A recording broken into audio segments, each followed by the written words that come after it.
Thank you for spending time with us today for another episode of Live with LifeLink. I'm Tracy Ide, Public Affairs Project Manager for LifeLink Foundation. April's Donate Life Month, a time for all Americans to celebrate the generosity of those who have saved lives by becoming organ, eye, and tissue donors. And also a time for us to encourage more Americans to follow their example by registering to their donation decision. This year, the 2022 National Donate Life Month theme is Be a Donor. Donate Life America was inspired by the vital role that bees play in sustaining life. Bees are a small but powerful life force, working together with dedication, collaboration, and a strong sense of community. And that just sums up the donation and transplantation community to a T. I love the theme. Today, I'm excited to have Dina Porter join today's Live with LifeLink as we continue to celebrate Donate Life Month. The month is winding down. It'll end in a few days, but we have been working so hard and excited to have her join us today. She joined us in 2020 as the Family Service Liaison and is honored to witness the connection between donor families and their loved ones' recipients. She assists families in a variety of capacities after donation has taken place, and she helps to address any questions or concerns from our donor families. Prior to joining LifeLink, Dina was the director of a bereavement camp and a hospice organization. It was also employed with a funeral home that provided grief education and support to individuals in the community. Welcome back to Live with LifeLink, Dina. Good morning, everyone. I'm happy to be here. Great. So Dina, you joined us last April and we introduced you to our followers. We had such great feedback from that live session. We knew we had to continue that conversation this year. So today, for our new followers and a refresher for those who might have been joined us last year, we're going to go over the process of communication, dive into how the pandemic actually affected our process of communication and our meetings, and then we're going to have a special guest and talk with the donor family and recipient who have connected with one another. So let's jump right into it. We have a lot to talk about in our 30 minutes together. Okay, I'm ready. So Dina, LifeLink facilitates communication between donor families and recipients, which really helps grieving families heal and allows recipients a chance to, give back and say thanks to the ones that gave them the life-saving gift. But there are quite a few moving parts to communication. So let's have you explain the roads of communication to us. Let's talk about the process of recipients and donor families and how they correspond with each other. Yeah, thanks, Tracy. So I love this visual. This is a great way to explain how the correspondence takes place. So basically, the recipient at the transplant, they give their correspondence to the transplant center, who will then send it to me at LifeLink of Georgia, and then I will forward it to the donor family.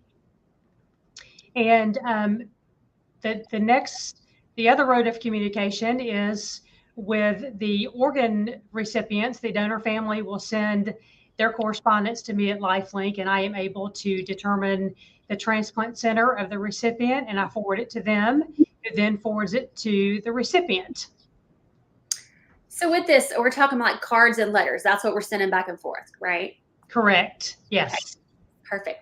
What about the time frame? What's the time frame for this communication process? It seems like it could take a little bit of time to go from one person to the next, to the next, to the next. How does that work? Yeah. So honestly, it really depends on, every family is different. Every recipient is different. Mm-hmm. So with some families, they are ready to correspond with the recipients. So with organ transplants and recipients, they can actually initiate the correspondence.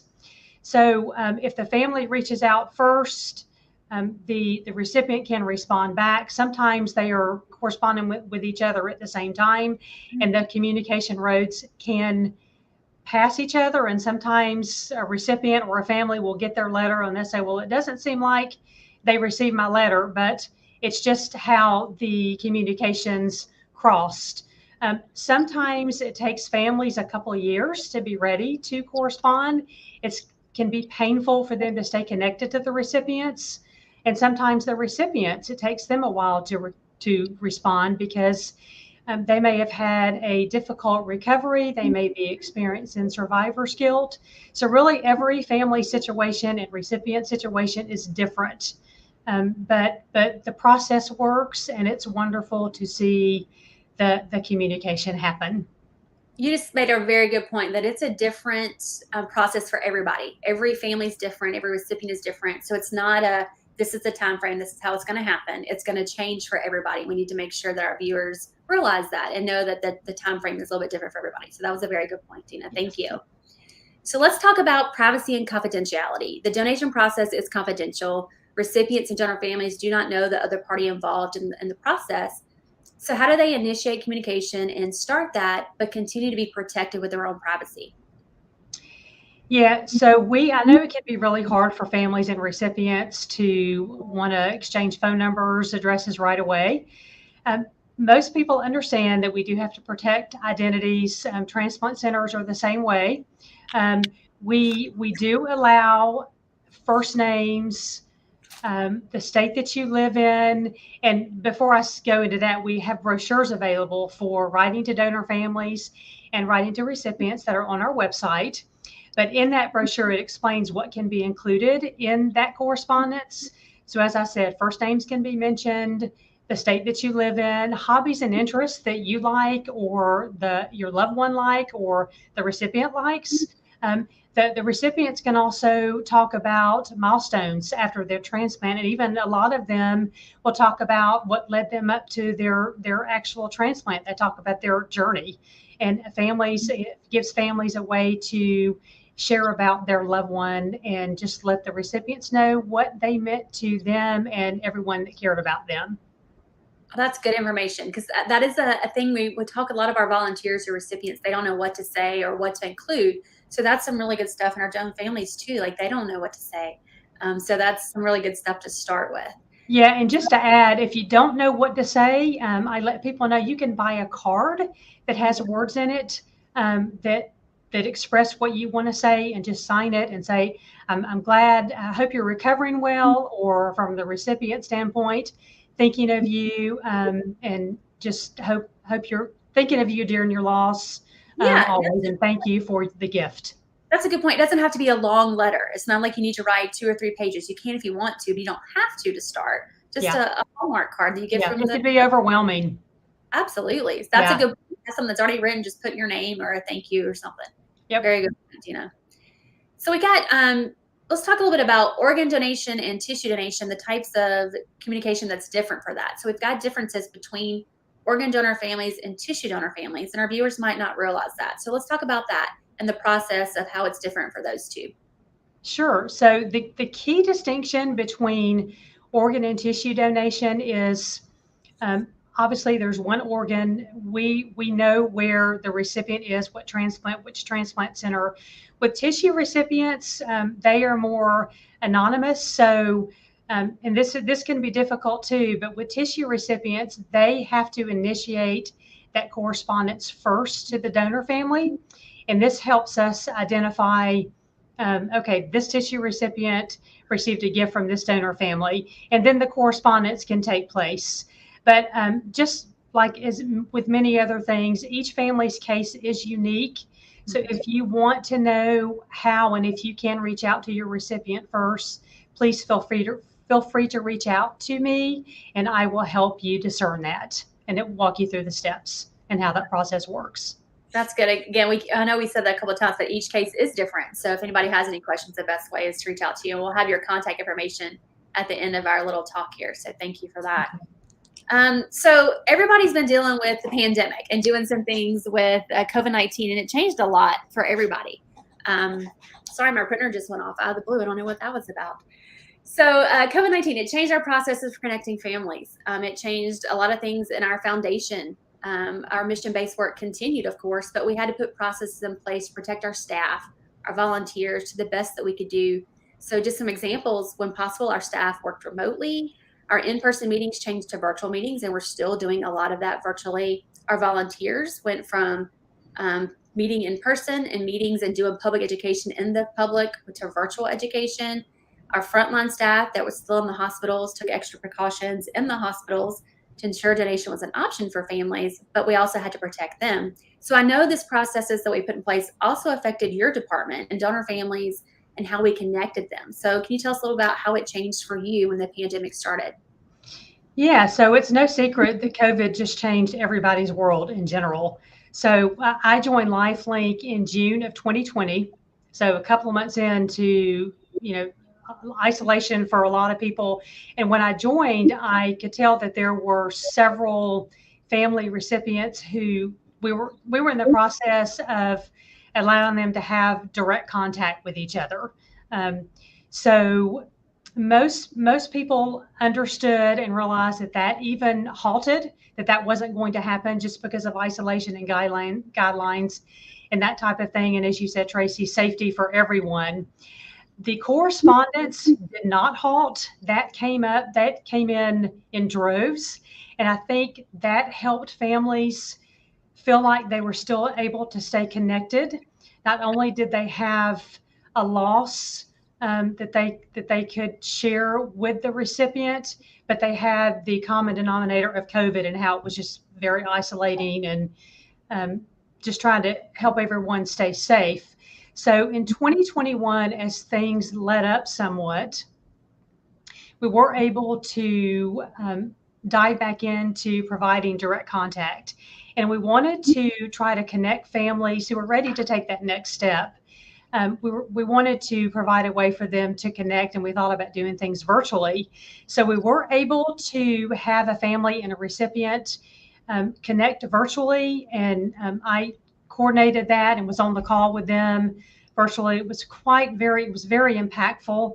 And I'm glad that we were able to do that. We tried to do that with a couple of other families, but then there were issues with, as I'm sure still there's people that still have these types of issues, maybe not strong enough Wi-Fi signal in their home, or they just really weren't comfortable with connecting via computer. There was a family that we tried that we thought we were going to be able to do it, but just other circumstances played a role. One person got COVID, then they had surgery, but we were still able to provide them phone numbers and addresses, and they met up later when it was okay to meet up with COVID. So we are still trying to do that, especially for families and recipients who may live in different states. So it worked. People understood, and people were still able to connect on their own time and when they felt safe to do that. Yeah, I love the connection of getting them together on the computer, even though it's not the same as in person. It was still impactful. You said so, like them still see each other for the first time and adapting to that. So kudos to your team for adapting to that and showing our families that we're still supporting them, still trying to do these things with them and getting them in that virtual world, which is great. Yeah, so I appreciated their bravery in trying to do it. Absolutely. Yeah, even with their uncomfortableness with the computer. Yeah, when COVID hit, everybody switched to virtual stuff, and everybody had to like catch up really fast, I think, to this new world that we're living in. So we changed a lot of things within LifeLink to go virtual, and donor families, our meetings and that kind of things. Are we going to continue doing some virtual stuff with our families, or we go back to the pre-COVID world? What are we going to do with that? So I'll tell you what we did for the past couple of years. There is an in-person event that we typically would have here in our office, and we were actually able to put together a virtual event the past couple of years where we invited our families from the previous year to join us for a pre-recorded event that we did. We allowed them to submit a photo so we could have a photo tribute. Then this past year, we had a candlelight ceremony where they could actually participate during the event that we showed to help them feel like we were actually in person. So who knows what the future holds? It was successful. I think people who lived out of state who wouldn't normally be able to attend in-person sessions here in Georgia would probably benefit from us continuing to have these events. So stay tuned. We will see. Yeah, I think that's really neat. It's something to kind of remind our viewers of Georgia and Florida, even though that's where we are, that's not where our donor families come from. People might be visiting our state when they pass away, or their loved one might be here, but they might be in another state. So doing things virtually, we are able to connect with those people that live in a different state. They might not be able to travel here for an event. So that is really neat that we can do that. And I do hope we continue that. And the candlelight ceremony we did, our last virtual event in the fall, was really impactful. I enjoyed that. And I know our families did as well. So that was really neat. So Dina, thank you so much. We appreciate all your hard work and sharing our families felt supported during a challenging time for everybody across the world. If you want more information on communicating with the donor family or your loved one's recipients, head over to our website. We do have that brochure Dina mentioned, or you can contact us for information. That is scrolling at the bottom of your screen. So head over there, get that brochure, start that communication if you want to, or reach out to Dina for more information. So it's a pleasure for us to be able to connect donor families and recipients. We love when we can share those success stories with the public. So today I'm honored to introduce to our viewers Elizabeth and Julie. Elizabeth is a donor mom and a LifeLink organizer volunteer who honors her hero donor, Sammy, who selflessly gave the gift of life 3 years ago. Julie is Sammy's lung recipient. Together, they're going to share their journey through donation and transplantation. So, ladies, thank you so much for being here. I already have chills. I know what's coming with your story, and I can't wait for you to share it with our viewers. Thank you. I'm going to hand it over to you, Elizabeth. Well, thank you, Tracy and Dina. This is truly an honor. Good morning, everybody. My name's Elizabeth Fries. I'm a volunteer for LifeLink, also referred to as Donate Life of Florida. This morning, I'll share a brief story about my path that led me to LifeLink and Donate Life of Florida, and how important that I feel this company is to myself as well as to others. So in April 2019, seems like yesterday, my oldest daughter, Samantha, was in an accident and she was taken to the Morton Plant Hospital in Clearwater, Florida. After a few days of rounds with the physicians, we realized she was not going to survive. I was approached by Donate Life, LifeLink, that she could potentially be an organ donor. And if my family felt it was the right thing to do. It took me no time as I discussed this with her sisters and decided, yes, we would like to proceed. Sam had checked that box at the DMV in high school. Sometimes in life, tragedy occurs, and we take a moment to lean in and do something extraordinary. This was our chance. This gave me hope that something good would come out of this tragedy, and that in a small way, Sammy's life would help someone else to live through her precious gift. So I asked the nurses in the ICU unit if I could be in the surgery room when she was taken off the ventilator, telling one nurse I brought her into this world and I wanted to be there when she was left. The nurse thought that I was brave, but I told her, no, my daughter was the brave one. They said that it was an unusual request, but they absolutely said that it was okay. I had my sister, Amy, go with me that night. It was 5 days after Sam had been admitted. They asked me if I could write to the surgeons to tell them about my daughter. They wanted to know who she was out of respect before the surgery, and just to know her on a personal level. That was quite difficult to do, but I also felt compelled to do it. So when I wrote them, I thought about Sam as a person, and I told them that she was a beautiful, high-spirited soul.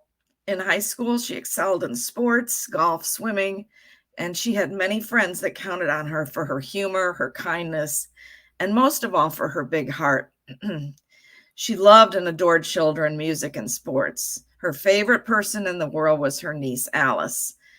If you were in a room with Sam, you can see these pictures. She lit the room up with her smile. She had beautiful blue eyes, kind of like Julie has, an engaging personality, and an extremely smart wit. I had gotten to know the chaplain, Miss Denise, at the hospital. She came in the room before the surgery. We all joined in a circle for prayer. Morton Plant had not had a lot of organ donation. I was asked if they could invite residents as well as additional physicians for a teaching opportunity. And I said that was okay. Coming from a teaching family, I had been a teacher as my parents had, and I really do believe in education. The room was so respectful and quiet. I was allowed to be with Sam until she passed. She herself gifted 3 lives, 2 kidney recipients, and 1 double transplant recipient, Julie, who's here with us today. One of the nurses, Victoria, stayed extra shifts in the ICU to give continuity to our family. I have to say, she was amazing. She was so great at working sometimes 16-hour shifts. I recommended her for the Daisy Award, which demonstrates integrity, hard work in the field. And when she received it, I went to the hospital with my daughter and granddaughter to give it to her with a bouquet of daisies. The president of the hospital gave her a letter as well as a gift card in recognition of her service. Today, I'm a Donate Life of Florida volunteer. It gives me meaning and the opportunity to educate the community about LifeLink. I started a scholarship honoring Samantha, the Biggest Heart Award at her high school in Wesley Chapel. Students have to have certain criteria like GPA, sports, athletic, but most important, they have to have a big heart. When they write their essays, I want to know what that type of person is, what type of friend they are, and how sports has helped them become a better person and a team player. Each year, my daughters and I still have two daughters, Megan and Madeline, we read all of the applications and we decide together which one we think best fits Samantha. Ironically, we always seem to choose the same person, which just shows how close we all are. This year, I got to meet Julie, my recipient. As COVID had shut down all of the banquets, this year I get to meet the recipient for the scholarship at a banquet in May for scholarships. Because of COVID being shut down since 2019, I wasn't able to meet the prior two applicants. You were talking about writing letters. I wrote all of the donor recipients 3 months after I lost Samantha. This took me a lot of time, and I know that for about a day I was just exhausted. And each one I wrote a different letter. I guess I should have made a copy, but I knew in my heart that I don't think I wanted to read them again. I just wanted to send them out. Each of them I sent a picture of Sam and just told a little bit about who she was. And I heard from Julie, her double rung recipient who's here today. We shared many calls to get to know one another. I still remember the first call was about 2 hours long, and I walked around the outside by the beach and just listened to her voice and thought how amazing life is and how I got to this point in my life and how grateful I was for that moment. And last summer, I got to meet Julie and her husband on a business trip. I went to North Carolina, and I did get to hear her breathing Sam's lungs. It was very bittersweet, but knowing that, her two daughters, her husband, and all of her extended family, her parents, they didn't have to lose her, gave me so much strength. And the first thing I said to Julie was, I'm so glad your mom didn't have to go through what I just went through. I just felt such love for Julie and such, I was in awe of the whole situation. Soon you'll hear Julie's side of our story and get to know her, as I've been blessed to this past year. January 14th is Samantha's birthday. My daughters and granddaughters sent a bottle with notes, and somebody found the note that although the bottle had broke while they were fishing, I had taped them all in baggies, and the only one that had the phone number was mine. And a gentleman called me to say that he found the bottle and he wanted to let me know my daughter was still with me. I don't know if I took that as a sign, but I took that as just another beautiful moment in this process, that she's still with me in some way. As we honor my daughter's legacy today, we all work to put fragile pieces of our lives together. This process, moving parts that works in unison to make organ donations reality, are very complex. They're beautiful, and conversely, they're fragile and painful. It is with dignity and careful respect that all of these things are possible. Today, I also honor all of the people through LifeLink of Florida and Georgia who dedicate their energy and their emotions, their talents, to raise the platform of awareness and to essentially give life to those in desperate need and restore faith with families like myself when possible. On the board in Samantha's room at the hospital, being a teacher that I was, I told my sister, we've got to write some goals today. And the first one I wrote was to save somebody's life or more than one. And the second was to never forget Sammy. And the third was to find peace for everybody. Now, I know I've achieved through kidney and lung that she saved 3 lives. The other 2, I'm a work in progress like many of us. In closing, I want to share a poem I wrote recently about Sam. I was waiting in a restaurant that we all used to eat at for my other daughter and granddaughter. And this just kind of came to me as a poet. Sometimes you just write from the top of your head, so I never changed it. Here's how it goes in closing. I will sit in your chair, even though you are no longer here. I will sit and wait, though you won't return. I will be the one who waits to hear your voice and see your smile. I will be the one who remembers all the days gone by. I will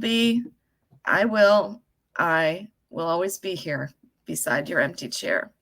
Thank you so much for hearing my story. Julie, I'd like to introduce Julie, who is Sam's double lung recipient. Thank you, Elizabeth. Without Sammy, I would not be here today to share my story. My journey began by me getting short of breath while doing daily activities around the house. I kept telling my family that I was out of shape and I needed to exercise. After much persistence from my family that something was wrong and many doctors, tests, surgeries, biopsies, and hospitalizations, I was given the diagnosis of end-stage lung disease, pulmonary veno-occlusive disease, and was told without a double lung transplant I had less than 3 months to live. In February of 2019, I was referred to Duke for a transplant evaluation and was listed on the transplant list by the end of March. After 2 dry runs or false alarms and 19 days, on April 17th of 2019, my life changed forever. I went from struggling to breathe, attached to oxygen, and at the end of my life, to feeling and living like a new person. During my transplant surgery, my entire family and friends sat at a computer and made sure they were registered donors. They felt like this was just a small token that they could do to honor Samantha at that moment. My donor, Samantha, is my hero that I never got to meet. I am so thankful for her decision to be an organ donor and for her family supporting that decision. Just like my transplant experience was fast, hearing from my donor's mom, Elizabeth, was the same. In July of 2019, I received a letter and a picture of Samantha from her. I know that this had to be a very difficult letter for her to write while just losing her daughter. We continued to write back and forth until we completed the process of releasing our information to each other. So in November of 2019, we had our first of many texts and phone calls. I received the first text from Elizabeth, my donor mom, because she received her letter with my information on it first. I was so thankful to hear from her while I was traveling. She went ahead and texted me all her information. We continued to talk often and sometimes just cry. I get to learn more about Samantha more and more each time and form that relationship with her family. Due to COVID, it was not until August of 2021 that we finally had the opportunity to meet in person. Elizabeth was traveling to North Carolina for work, and I knew that I wanted to meet her in person. She was going to be 3.5 hours away from my home, so my husband and I took off to the mountains to meet her for dinner. I was so nervous traveling that day, wondering if I would know what to say and how to express my gratitude. It was such a blessing to have dinner and just to get to know her. She was able to listen to my lungs and me breathe through Samantha's lungs. We continue to talk and text and share things that have happened in our lives. Thanks to Samantha, last May, I attended high school and college graduations for my daughters. This coming August, I will be here for my oldest wedding day. I am so thankful I can be here for these celebrations. Every breath I take, every step I make, I owe to Samantha. Without organ donation, I would not be here to tell you my story. Thank you.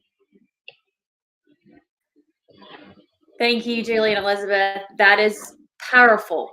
Hearing your connection, hearing how it affected you, Julie, and you, Elizabeth. Thank you so much for joining us today. We do have that video of Elizabeth listening to Sammy's lungs and Julie, so we're going to play that now for you guys.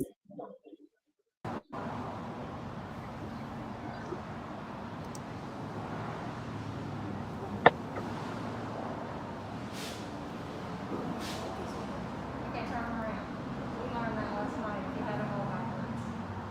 Oh, really? You did this last night? Yeah. Oh, okay, that's better.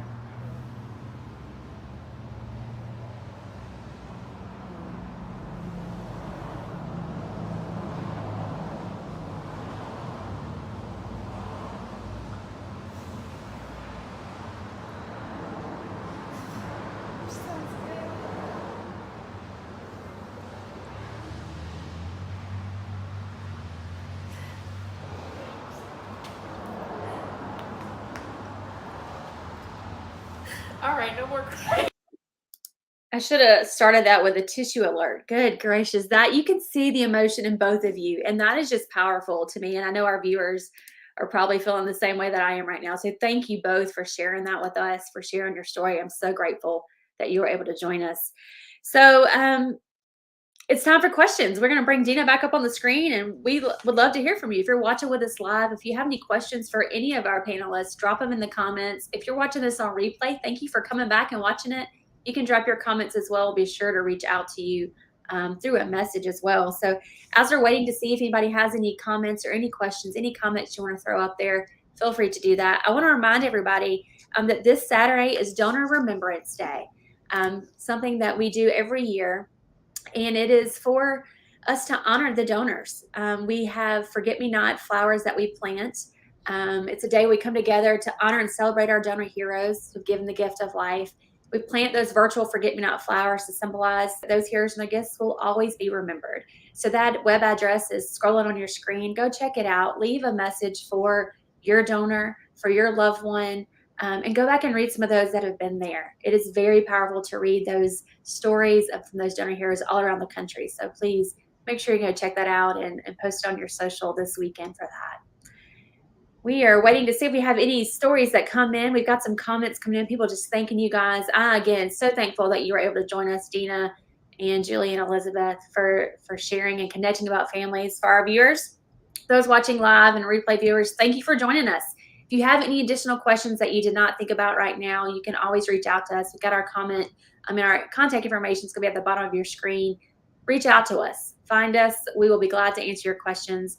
And remember, you have the power to save lives by giving the gift of life through organ and tissue donation. So register your decision to be a donor today by visiting our website. But take it a step further and make sure you share that decision with your family and friends. Thank you, everybody, for joining us, and we will see you soon. Thank you. Thanks, everyone.